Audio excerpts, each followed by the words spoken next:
నమస్కారం. ఈరోజు మనం ఒక చాలా పాత కానీ ఎప్పటికీ కొత్తగా ఉండే ఒక టెక్నిక్ గురించి మాట్లాడుకోబోతున్నాం. ఆనాపానసతి. అవును, ఆనాపానసతి. చాలామంది శ్వాస మీద ధ్యాస అనగానే తెలుసులే, గాలి పీల్చి వదలడం గమనించడమే కదా అనుకుంటారు. నిజమే. కానీ అది కేవలం పైపైన కనిపించేది మాత్రమే. సరిగ్గా. అది హిమశైలం యొక్క పైకొన మాత్రమే.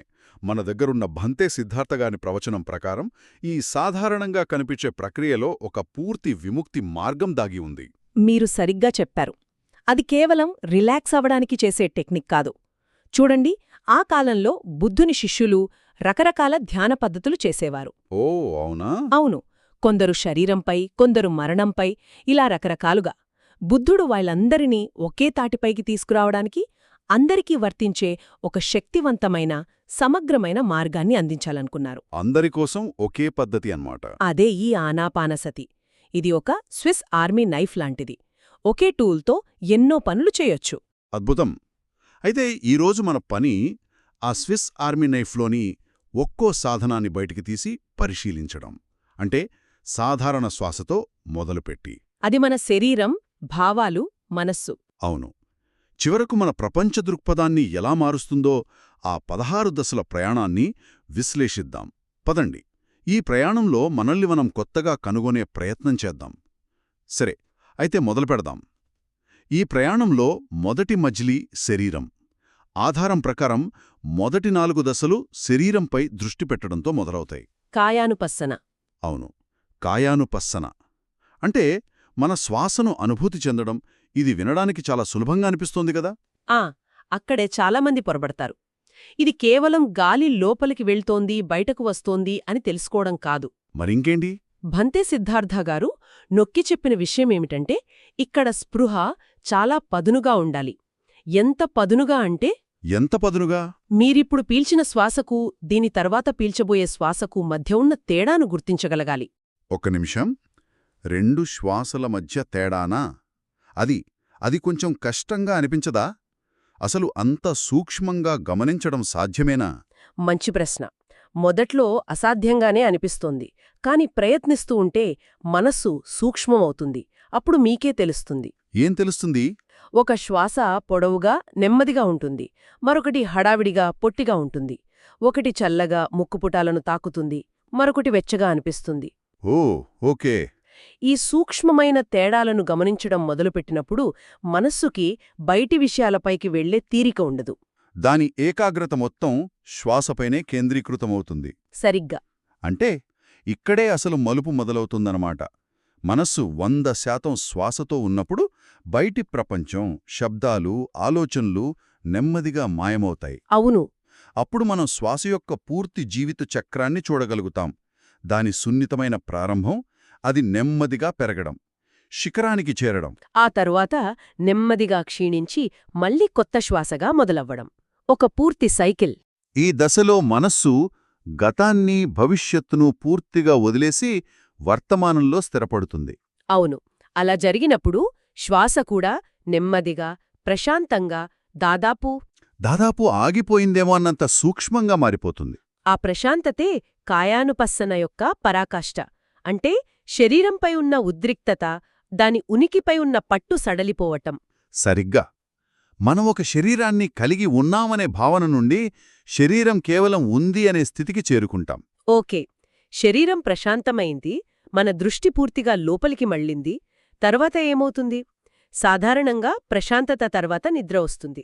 కాని ఇక్కడ వేరే ఏదో జరుగుతోందని ఆధారం చెబుతోంది. అవును. శరీరం ప్రశాంతమైనప్పుడు మనస్సులో శక్తి పేరుకుపోయి అది ఆనందకరమైన అనుభూతుల రూపంలో బయటకు వస్తోంది. ఆనందకరమైన అనుభూతులు. ఈ ప్రవచనంలో చెప్పినట్టు అవి అలల మాదిరిగా రావచ్చు, లేదా ఒంటికి గగురుపాటు కలిగించే అనుభూతులుగా ఉండొచ్చు. ధ్యానంలో దీన్ని ప్రీతి లేదా పీతి అంటారు. చాలామంది సాధకులు ఈ దశకు రాగానే ఆహా, ఇదే బ్రహ్మానందం, ఇదే లక్ష్యం అనుకుంటారు కదా. ఖచ్చితంగా అనుకుంటారు. నిజమే. ఆనందం వస్తే ఎవరైనా దాన్ని పట్టుకోవాలనే అనుకుంటారు. కష్టపడి ధ్యానం చేసింది దానికోసమే అనిపిస్తోంది. కాని ఇక్కడ ఆధారం మనల్ని ఆశ్చర్యపరిచే ఒక విషయం చెప్తోంది. అదే అసలైన పరీక్ష. ఈ ప్రయాణంలో రెండో మజిలీ వేదనానుస్పసన. అంటే భావాలపై ధ్యాస. భావాలపై ధ్యాస. బుద్ధుడు ఈ ఆనందకరమైన అనుభూతులను ఆస్వాదించమని చెప్పలేదు, వాటిని కూడా తటస్థంగా ఒక సాక్షిలా గమనించమన్నారు. గమనించడమా? అవును, అవి ఎలా పుడుతున్నాయో, మారుతున్నాయో మరియు చివరికి ఎలా మాయమైపోతున్నాయో చూడాలి. అంటే సుఖాన్ని కూడా వదిలేయాలా? అది వినడానికి కొంచెం వింతగా ఉంది. మనం సుఖం కోసమే గదా అన్ని ప్రయత్నాలు చేసేది. చాలా కీలకమైన ప్రశ్న. బాధాకరమైన అనుభూతులను వదిలించుకోవాలనుకోవడం సహజం, కానీ బౌద్ధ ధర్మం ప్రకారం సుఖాన్ని అతుక్కుపోవడం కూడా ఒక రకమైన బంధమే. ఎలా? ఎందుకంటే సుఖం కూడా శాశ్వతం కాదు. అదెప్పుడైతే వెళ్ళిపోతుందో అప్పుడు మనం బాధపడతాం. నిజమే. అందుకే సుఖాన్ని, దుఃఖాన్ని, ఈ రెండూ కాని తటస్థ భావాలను కూడా కేవలం గమనించడం ద్వారా మనం వాటికి అతీతంగా ఉండే స్థితికి వెళ్తాం. దీన్నే ఉపేక్ష అంటారు. ఓ, ఉపేక్ష. లక్ష్యం ఆనందాన్ని పట్టుకోవడం కాదు, సుఖదుఖాలకు చెలించని ప్రశాంతతను సాధించడం. సరే, శరీరం ప్రశాంతమైంది, భావాల అలజడిని కూడా తటస్థంగా చూడగలుగుతున్నాం. అప్పుడు మన దృష్టి సహజంగానే ఈ అన్నింటి వెనుక ఉన్న దర్శకుడిపైకి, అంటే మనసుపైకి వెళ్తుంది. అవును. కాని ఆధారం ఇక్కడే ఒక ముఖ్యమైన హెచ్చరిక ఇస్తోంది. ఎందుకంటే ఆ దర్శకుణ్ణి గమనించడం అంత సులభం కాదట. అవును. మూడో మజిలీ చిత్తానుపස්සన, అంటే మనస్సుపై ధ్యాస. మనస్సు చాలా సూక్ష్మమైనది, ఆకర్షణీయమైనది. అంటే స్పృహ చాలా బలంగా ఉన్నప్పుడు మాత్రమే మనస్సును గమనించే ప్రయత్నం చేయాలని భంతె సిద్ధార్థగారు హెచ్చరిస్తున్నారు. లేకపోతే అది మనల్ని సులభంగా లాగేస్తుంది. లాగేస్తుందా? ఇది సైకిల్ నేర్చుకోవడం లాంటిది. ఒక్కసారి మనస్సును చూస్తారు, దానిలో కొట్టుకుపోతారు, మళ్ళీ కింద పడతారు, తిరిగి శ్వాస దగ్గరకు వచ్చి స్పృహ అనే బలాన్ని పెంచుకుని మళ్లీ ప్రయత్నిస్తారు. మరి ఆ స్పృహ బలంగా ఉన్నప్పుడేమవుతుంది? మనసును గమనిస్తే ఏం కనిపిస్తుంది? అప్పుడు ఒక అద్భుతం జరుగుతుంది. భంతే సిద్ధార్థగారు ఒక చక్కని పోలిక చెబుతారు. మనస్పృహ ఒక టార్చ్ లైట్ లాంటిది. Torch light? అవును. మనస్సులో కోపం, కామం, అసూయ వంటి మలినాలు ఒక దొంగలాంటివి. టార్చ్ లైట్ వెలుగు పడగానే దొంగ ఎలాగైతే పారిపోతాడో అలాగే మన స్పృహ అనే వెలుగు సోకగానే ఈ మలినాలు బలహీనపడిపోతాయి. సరిగ్గా. ఆ టార్చ్ లైట్ ఉదాహరణ అద్భుతంగా ఉంది. అంటే కోపాన్ని అణచిపెట్టక్కర్లేదు, దానితో పోరాడక్కర్లేదు. ఏమీ అక్కర్లేదు. కేవలం దాన్ని స్పష్టంగా చూస్తే చాలు, అదే బలహీనపడిపోతుందన్నమాట. ఇది చాలా విప్లవాత్మకమైన ఆలోచన. ఖచ్చితంగా. వాటికి బలాన్ని ఇవ్వకుండా కేవలం గమనించడం ద్వారా అవి వాటంతటా అవే క్షీణించిపోతాయి. దీంతో మనసు చాలా ప్రశాంతంగా, శుభ్రంగా మారుతుంది. కాని ఇక్కడే సాధకుడికి ఒక విచిత్రమైన, కొంచెం భయపెట్టే అనుభవం ఎదురవుతుంది. ఆధారం ప్రకారం మనస్సుకు ఆధారం కోల్పోయినట్లు అనిపిస్తుంది. ఆధారం కోల్పోవడమంటే దానర్థమేమిటి? ఆలోచించండి. మన మనస్సుకి ఎప్పుడూ ఏదో ఒకటి కావాలి. అంటే ఒక ఆధారం. అవును. ఒక ఆలోచన, ఒక కోరిక, ఒక జ్ఞాపకం, ఒక ప్రణాళిక, ఇలా దేన్నో ఒకదాన్ని పట్టుకుని వేలాడుతూ ఉంటుంది. నిజమే.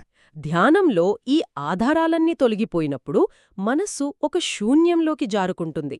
ఇది ఒక చిన్నపిల్లవాడు ఎప్పుడూ తల్లి చెయ్యి పట్టుకుని దిడారన చెయ్యి వదిలేస్తే ఎలా ఉంటుందో అలా ఉంటుంది. మొదట్లో స్వేచ్ఛగా అనిపించినా వెంటనే భయం, విసుగు, అయోమయం కలుగుతాయి. అవును. ఏం చేయాలో తోచదు. మరి ఆ శూన్యస్థితిని, ఆ విసుగును ఎలా ఎదుర్కోవాలి? అక్కడేదైనా చెయ్యాలా? అక్కడే అసలు కిటుకుంది. ఆ శూన్య స్థితిని చూసి దాన్ని ఫిక్స్ చేయడానికి, దేనితోనైనా నింపడానికి మనసు ప్రయత్నిస్తుంది. కాని ఈ ప్రవచనం ప్రకారం అక్కడ చెయ్యాల్సింది ఏమీ లేదు. ఏమీ లేదా? ఏ ప్రయత్నం లేకుండా, ఏ లక్ష్యం పెట్టుకోకుండా ఆ నిశ్శబ్ద స్థితిలో మౌనంగా కూర్చోవడమే మార్గం. ఇది ఎప్పుడూ ఏదో ఒకటి చెయ్యాలని ఉరుకులు పరుగులు పెట్టే మనకు చాలా కష్టం. నిజమే, చాలా కష్టం. కాని ఆ స్థితిని తట్టుకుని నిలబడగలిగితేనే జ్ఞానానికి తలుపులు తెరుచుకుంటాయి. ఈ స్థితి నుండే లోతైన జ్ఞానం ఉదయిస్తుంది. ఇదే 4వ చివరి మజిలీ, దమ్మానుపස්සన. అంటే మానసిక వస్తువుల స్వభావాన్ని అర్థం చేసుకోవడం. అవును. ఇందులో మిగిలిన దశలు కనిపిస్తాయని ఆధారం చెబుతోంది. అవేమిటి? అవును. ఆ నిశ్శబ్దంలోనే మనకు కొన్ని సత్యాలు అనుభవంలోకి వస్తాయి. మొదటిది విరాగం, డిస్పాషన్. విరాగం. ఆలోచనలు, భావోద్వేగాలు వస్తూపోతూ ఉంటాయి. మొదట్లో వాటిపై మనకు ఆసక్తి ఉంటుంది. కాని వాటి అశాశ్వత స్వభావాన్ని పదే పదే చూడటం వల్ల మనసుకు వాటిపై సహజంగానే ఆసక్తి పోతుంది. ఓ! భంతే సిద్ధార్థగారు ఒక అందమైన ఉదాహరణ ఇస్తారు. వాటర్ కలర్ పెయింటింగ్పై నీళ్లు పడితే అది ఎలా ఆకర్షణ కోల్పోతుందో అలాగా. రంగులన్నీ కలిసిపోయి దాని అందం పోతుంది. సరిగ్గా. ఇది బలవంతంగా తెచ్చుకునే వైరాగ్యం కాదు, సహజంగా జరిగే పరిణామం. ఒకప్పుడు ఎంతో ముఖ్యమైనవిగా అనిపించినవి ఇప్పుడు అంత ముఖ్యం కాదు అనిపించడం లాంటిదన్నమాట. అర్థమైంది. తర్వాత ఆ తర్వాత వచ్చేది నిరోధం, ససెషన్. ఇది చాలా సూక్ష్మమైన మార్పు. ఎలా? సాధారణంగా మన మనసు ఒక ఆలోచన పోగానే వెంటనే ఇంకో ఆలోచనను పట్టుకుంటుంది.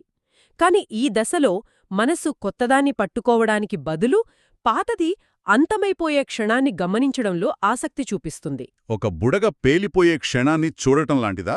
పర్ఫెక్ట్. దృష్టి పుట్టుక మీద నుండి ముగింపు వైపుకు మళ్ళుతుంది. ఇది మనలో ఉన్న శాశ్వతమైన బంధాలను, అటాచ్మెంట్లను విచ్ఛిన్నం చేస్తుంది. ఇక చివరిది ఈ ప్రయాణంలో గమ్యం లాంటిది. పటిని సగ్గా, రిలింక్విష్మెంట్. పూర్తిగా వదిలివేయడం.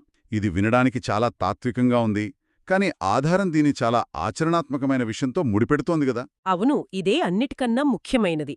వదిలివేయడం అంటే అడవులకు వెళ్ళిపోవడం కాదు. మనస్సు దేన్నైనా గట్టిగా పట్టుకున్నప్పుడు దాని ప్రభావం శరీరంపై కనిపిస్తుంది. ఉదాహరణకు ఎవరైనా మనల్ని మెచ్చుకోవాలని మనం ఆశించామనుకోండి, అది ఒక అంచనా, ఒక పట్టు. అవును. వాళ్లు మెచ్చుకోనప్పుడు మనకు తెలియకుండానే మన దవడలు బిగుసుకుంటాయి, నుదుటిపై ముడతలు వస్తాయి. నిజమే, గమనించాను. మనస్సులోని ఈ సూక్ష్మమైన పట్టు శరీరంలో ఒత్తిడిగా మారుతుంది. ఆ అంచనాను వదులుకున్నప్పుడు మనస్సుతో పాటు శరీరం కూడా రిలాక్స్ అవుతుంది. ఇదే నిజమైన వదిలివేత. వావ్!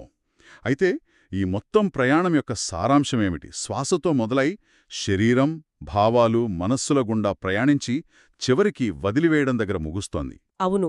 ఆనాపానసతి కేవలం ఒక ధ్యాన పద్ధతి కాదు, అదొక సంపూర్ణ జీవన విధానమనిపిస్తోంది. నిస్సందేహంగా. ఇక్కడ మనం గమనించాల్సిన ముఖ్య విషయమేమిటంటే, మార్పు వస్తువులో లేదు, మార్పు మనస్సులో వస్తుంది. మనం చిన్నప్పట్నుండి పీల్చే శ్వాస అదే, కానీ దాన్ని చూసే దృష్టి మారుతోంది. సరిగ్గా. ఆ బోర్కొట్టే శ్వాసతో మనస్సు ఎంతసేపుండగలుగుతోంది అన్నదే అసలైన కొలమానం. ఇంద్రియ సుఖాల కోసం పరుగులు తీసే మనస్సు ఆ కోరికలు తగ్గినప్పుడే దేనితోనైనా సౌకర్యంగా ఉండగలుగుతుంది. ఈ మొత్తం ప్రక్రియ పొట్టును, దానివల్ల కలిగే దుఃఖాన్ని, ఒత్తిడిని తగ్గించడం గురించే. అంతా దాని గురించే. ముగించే ముందు వినేవారికి ఒక చిన్న ఆలోచన. ఈ ఆధారం ప్రకారం మన శారీరక ఒత్తిడులు మన మానసిక పట్టులను బయటపెట్టే రహస్య సంకేతాలు. ఈ రోజు ఎప్పుడైనా కొంచెం ఒత్తిడిగా అనిపించినప్పుడు ఒక్క క్షణం ఆగండి. మీ దవడలు బిగించున్నాయా? మీ భుజాలు పైకి లేచున్నాయా? మీ నుదుటిపై ముడతలున్నాయా? గమనించాలి. ఆ శారీరక ఒత్తిడి మీ మనస్సు ప్రస్తుతం దేనిని వదలకుండా పట్టుకుందో చెప్పే ఒక సూచన కావచ్చు. ఆ సంకేతాన్ని డీకోడ్ చేయగలరేమో? ప్రయత్నించండి.